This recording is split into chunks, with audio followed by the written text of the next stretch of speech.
Unang umaga ko sa camping, first timer ako kaya observer muna. Behave lang pati manok na pagala-gala, napapansin ko na parang may sariling vlog din.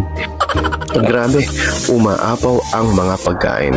Hindi ko na na-video yung fried chicken na niluto ni Ma'am Jen na napakasarap at na napakalutong. Kare-kare ni Jai, steak ni napagluto ni Kuya Glenn. Grabe, busog na busog. Pwedeng hindi mo tikman dahil fresh na fresh ang beans. Gising na gising ka talaga kahit ayaw mo pa.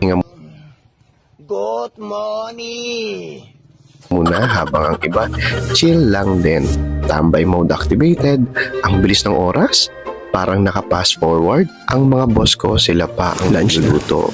Grabe, hindi lang boss, chef level, down to earth pa, solid. May mga kasamahan akong may dalang dogs, sila ang tunay na VIP. Very important pets. Presko ang hangin, bonus pa ang view. Ngayon, nagpapack up na sila Sir Paul at Ma'am Rhea. Bitin ang isang gabi, lalo na sa tulad kong first timer, pero sulit.